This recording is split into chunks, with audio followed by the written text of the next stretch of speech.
สบายดีลูกค้าพี่ซีพีแล้ววันนี้เราจะมากลับมา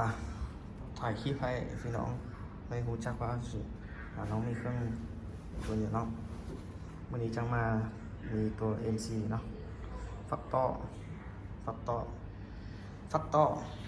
มันจะมีถังอะลูเนาะวันนี้เราจะใส่ถังอะลูเนาะกองลิตกับกองเบสเอเนาะสูบเติมลม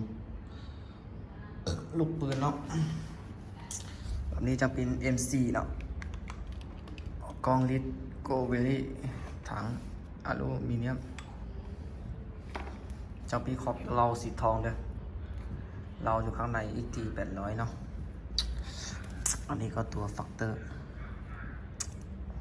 ก็จังเป็นขอบลำสีทองแต่งแบบนี้ก็งามอยู่เลยเนาะคลิปมือไม้เนาะลายไม้งามฟักต่อของไซกอนนะพี่น้องนะซื้อทหารน้องก็ตั้งกล้องตั้งเบาให้เรียบร้อยอันนี้จะเป็นทางอาลูกล้อง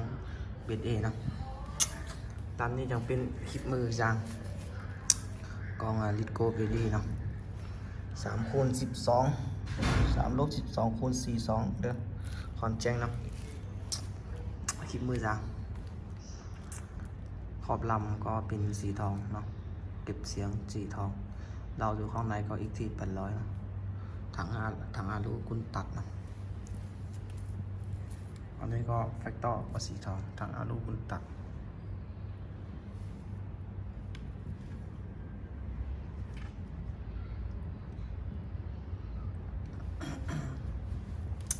อันนี้ก็แฟกเตอร์นะ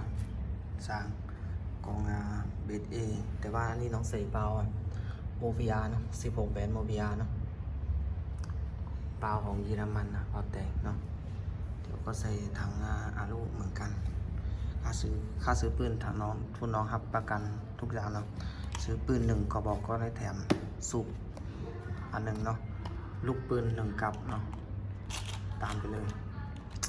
ฮับประกันอยู่เนาะทุกอย่างขายไปฮับประกันอยู่แต่ว่านี้ต้องใส่เรา40 เส้นนะอันนี้ก็40 เส้นเนาะผู้ใดก็สนใจก็ทักมาทางเบอร์แอปของน้องนี่เลยเนาะ020-930-87924เด้อ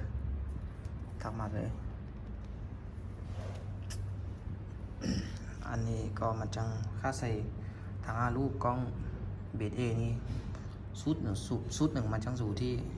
อันนี้มันเป็นบาวโมบิอาเนาะ16 แบนโมบิอาเนาะมันจังสู่ที่12 ล้านเลยพี่น้องเด้ออันนี้กล้องลิตทางอาลูนี่จังถึกกว่าเนาะสู่9 ล้านกว่า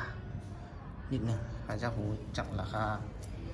มันเท่าไหร่ก็ทักมาทางเบอร์แอปน้องนี่เลยเนาะบอกราคาเลย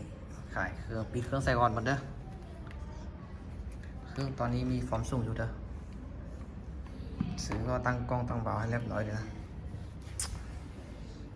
ขอบใจพี่น้องเข้าดูคลิปของน้องเด้อฝากกดไลค์กดแชร์กดติดตามเด้อขอบใจหลายๆ